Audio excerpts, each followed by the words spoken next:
एक समय की बात है जब तुर्किस्तान के बादशाह को अकबर की बुद्धिमत्ता की परीक्षा लेने की सूझी।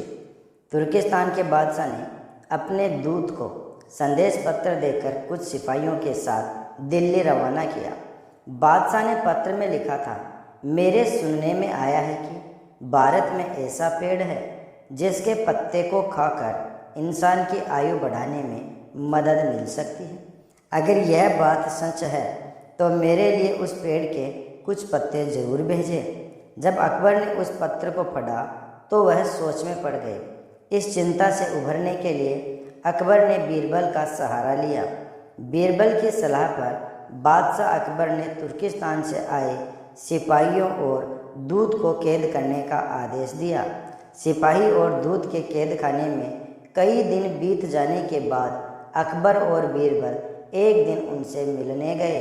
अकबर और बीरबल को आते देखकर वो सोचने लगे कि उन्हें रिहाई मिल जाएगी, लेकिन ऐसा नहीं हुआ। अकबर जब उनके पास पहुँचे तो उन्होंने दूत से कहा, जब तक इस किले की एक दो ईंट गिर नहीं जाती तब तक आप लोगों को आज़ाद नहीं करेंगे।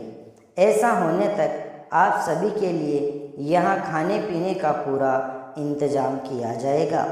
इतना कहकर अकबर और बीरबल वहाँ से चले गए।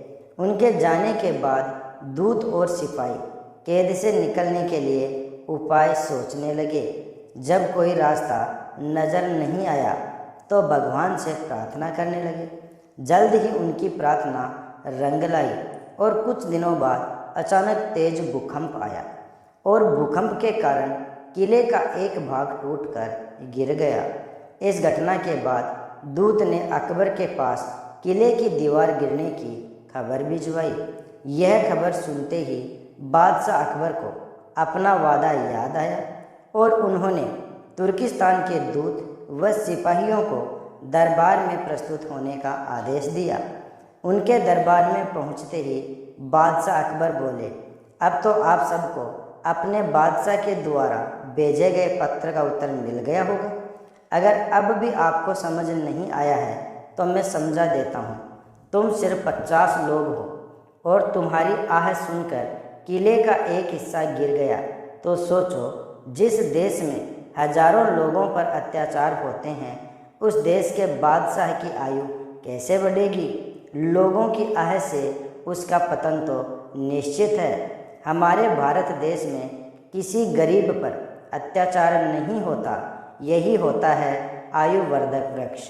उसके कुछ दिन बाद बादशाह ने उन सभी को उनके देश भेज दिया और रास्ते में होने वाले खर्चे के लिए कुछ धन भी दिया। दूत ने तुर्किस्तान पहुंचकर भारत में घटित सारी बात विस्तार से बादशाह को बताई। अकबर बीरबल की बुद्धिमत्ता देखकर तुर्किस्तान के बादशाह ने दरबार में उनकी बहुत प्रशंसा की। दोस्तों, इस कहानी से यह सीख मिलती है कि सभी के साथ प्रेम से रहना चाहिए और कमज़ोर पर अत्याचार नहीं करना चाहिए। साथ ही वही देश तरक्की करता है जहाँ प्रजा सुखी रहती है।